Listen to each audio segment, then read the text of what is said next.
What's on, ladies and gentlemen? My name's Ross, I like games, and today we need to take a look at Rob Lucci. You see, I came in the other day and I told you that in the OP-08 meta over in Japan, it was a Starter Deck 10 lore fest, and it was. There were 3 big tournaments that happened in Japan, and in all 3 of those big tournaments, the final was a Starter Deck 10 lore mirror match. Not a 60-card mirror, but both of the decks were Starter Deck 10 lore. It was, for the first 3 big tournaments of the OP-08 meta, by a gigantic margin, the best deck in the game, to the point where I thought something needed to be done. For what it's worth, I still think lore is probably overwhelmingly the best deck in the meta, and I still think that Black Maria is the problem, and is a problem, and is too good a card, and if it doesn't break this, it's going to break something else in the future. That card is redonk. It's too good. But you see, we had the 4th big tournament of the OP-08 meta the other day, over in Fukuoka, and although the 2nd place deck was Starter Deck 10 lore, that was a thing, it made the final, it didn't win. Because the winning deck, ladies and gentlemen, was Rob Lucci. OP-07 Rob Lucci. Although there are a couple of cards from OP-08 which do make a bit of a difference here, so we'll get to the whole list as we go. But my point is, the new Rob Lucci, remember, we're getting OP-07 is out this weekend, right? OP-07 is the new set for us, and this deck isn't quite ready to go because we are missing a couple of key cards, but I'm telling you right now, I wanted Rob Lucci to be good. I like Rob Lucci as a character, as one of my favourite One Piece characters, and apparently Rob Lucci is legit. I've been hearing rumblings about it being good in the OP-08 meta, but the fact that it's become the only, we've now had 4 big tournaments in OP-08. Of the 8 finalists, 7 of them were Starter Deck 10 lore, but one of them was Lucci, and it took down the tournament, and that's a very good thing. Now, what does Rob Lucci actually do? I remember we got ourselves a mono black leader here. 5,000 power, 5 life. And when attacking, you may trash 2 cards on the top of your deck to give one of your opponent's characters -1 cost during this turn. So it's classic black, reducing cost and taking advantage of it. It's not a stunning leader skill like that, but it is good enough with all the other cards we've got to make a bit of a difference. So what have we got then in terms of the deck list? Well, in terms of the 1 cost, obviously we've got Tsuru. Come on, it's a black deck. We're going to have Tsuru in there. 1 cost, no power, but counter plus 2k, and on play, you give one of your opponent's characters -2 cost for the turn. It came around early in OP-02, and it's still a staple in a million different black decks, because counter plus 2,000 and the cost reduction is too gosh darn good. The other 1 cost we've got coming in here is the Spandam from OP-03. 1 cost, 2,000 power, counter plus 1,000. But if your leader's type includes CP, look at 3 cards on the top of your deck, reveal a card of a type including CP other than Spandam, add it to your hand, trash the rest. So your leader might be CP0 and Spandam CP9. Again, if this makes no sense, read the manga, watch the anime, and this will all make perfect sense. But this is one of the main reasons we're playing Rob Lucci here. The leader skill is fine. I don't personally think the leader skill is stunning, but it gives you access to these other cards, and that's what makes a difference. Now, the winning list did play just a single copy of the Helmeppo from Starter Deck 6, 2 cost, 3,000 power, counter plus 1,000, and on play you give one of your opponent's characters -3 cost for the turn. Classic black cost reduction, job's a good un. Now, EBO1 did actually make this deck a bit better. We got a couple copies of Spandine here. On play, you can place 3 cards of a type including CP from your trash to the bottom of your deck in any order, to play up to 1 character card with a type including CP, and a cost of 4 or less other than Spandine, from your trash rested. Once again here, this revolves around your CP characters. You need to have 3 cards with a type including CP from your trash to put to the bottom of your deck, bearing in mind that you can discard the right ones using Rob Lucci, to play a character from your trash rested, but of course, you are discarding cards with Rob Lucci. Again, I'm not saying the leader skill on Rob Lucci's that good. It's fine.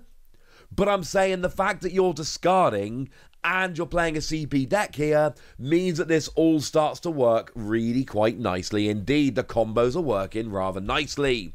The other card from EB-01 we've got coming in here is Brook.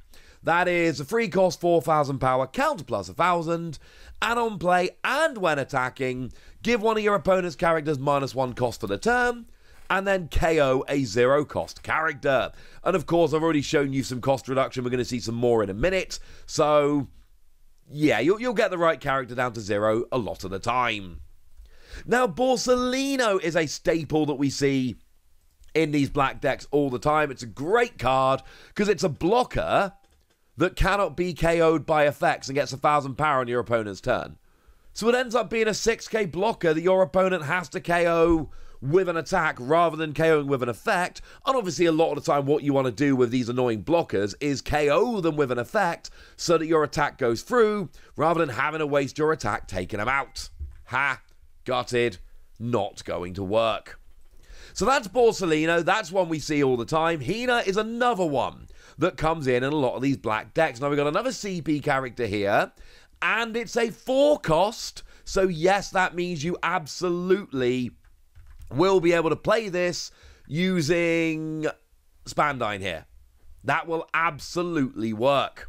And this is a very good card, because on play you draw 2, trash 2, and then give one of your opponent's characters -2 cost for the turn. If you're not playing it for free, you can counter plus 2k, but obviously what you can do here is use it as a counter plus 2k, and then play it for free out of your trash with Spandine, so you actually get the awesome on-play skill, and you get to take advantage of the counter, and it all works really rather beautifully indeed.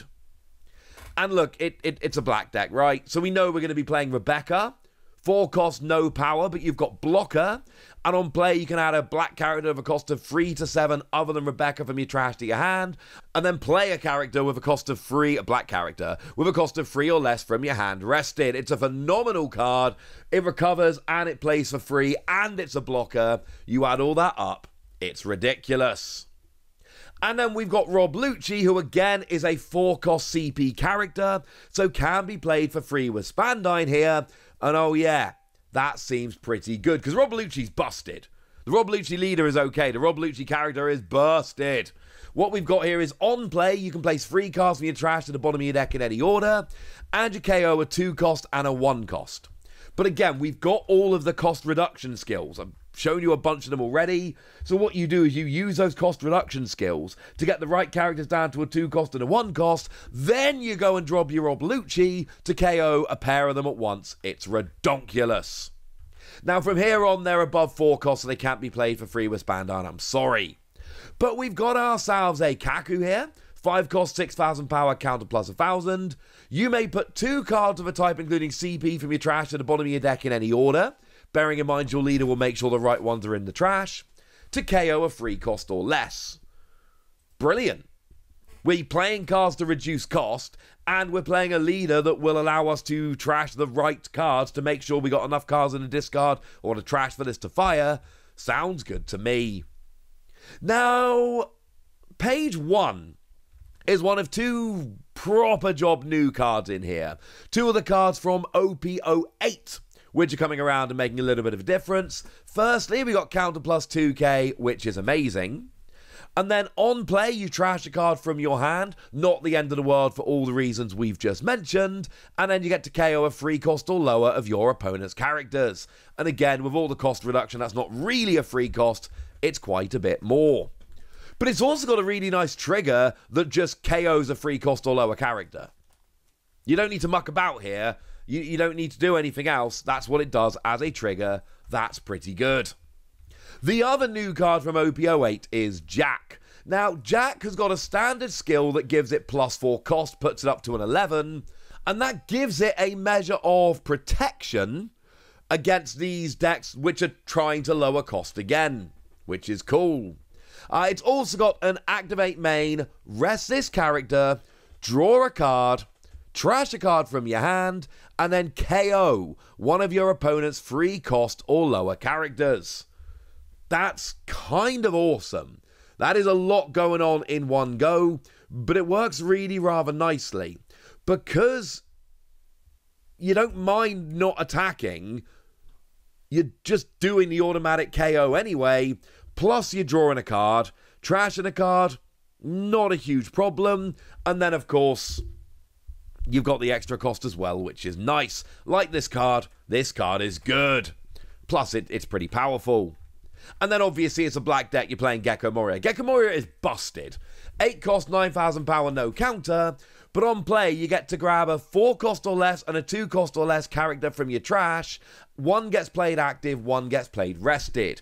But you'll notice we've seen already in this video a whole bunch of ways to trash cards from our hand. So what we're really doing here, cards like Gecko Moria, cards like Spandine that can play from the trash, well, we put the right characters in the trash to bring them back out with this, and that sounds pretty gosh darned awesome to me.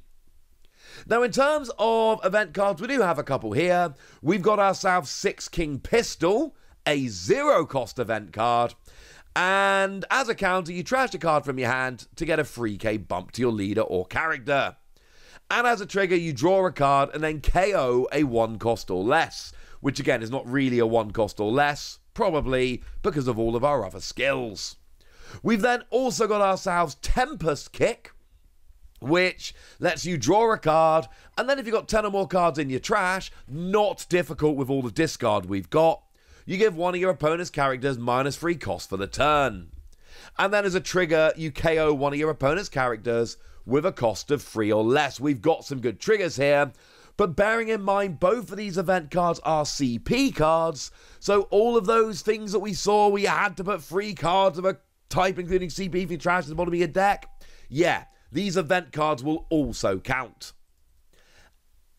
Enies Lobby won't, but this is our stage of choice here, and although it's not a CP card, it's a world government card, you can rest this stage, and if your leader's type includes CP, give one of your opponent's characters -2 cost for the turn, and as a trigger, it gets played.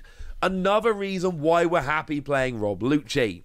Here's the deck list as a whole. Like I've said, Rob Lucci's skill is fine, but -1 cost reduction, is that really the best we can do? But it doesn't matter, because the discarding from the top of your deck is a good thing. Just to clarify, when I said about putting cards in a discard, we've got some very specific cards, like for instance Khalifa, where we are choosing which cards go into the trash. But please do remember, and there are a few of them we've already seen, do remember Rob Lucci, it is a random 2 cards on the top of your deck, but because of stuff like Gecko Moria, etc., it's not the end of the world. So we've got the trashing, which we need, because there's a lot of playing for the trash in this deck. We've got the fact that there's a CP leader, which is important because it interacts with a few of the other cards we've got here, and that's how this ends up being so good. It is a lore meta at the moment. Lore is everywhere, but I'm telling you what, there is a chance for some other decks, and this really does seem like the top contender right now. But I've told you what you need to know, and now it's over to you guys. Tell me if you think Rob Lucci is a real contender in the OP-08 meta, or whether it's overblown and not going to end up being good enough in the long run. Go nuts! Be nice! And then make sure you like this video, subscribe to this channel, follow me on Twitter at @TheWasi. That's where we talk One Piece and a bunch of other card games. And please do consider checking out patreon.com/PTCG Radio, where you can support the channel, get some bonus podcasts, and all kinds of fun things. But by far the most important thing, as always, look after yourselves till next time, would ya?